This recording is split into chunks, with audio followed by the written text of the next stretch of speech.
सतत म्हणत असतो की संविधान बदला, लिहायला बाप कुठून आणाल? एकच बाप डॉक्टर बाबासाहेब आंबेडकर झाले.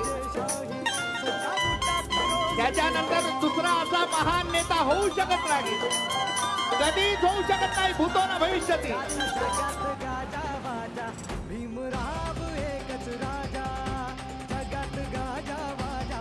भीमराव एकच राजा. सतत म्हणत असतो की संविधान बदला, लिहायला बाप कुठून आणाल? एकच बाप डॉक्टर बाबासाहेब आंबेडकर झाले.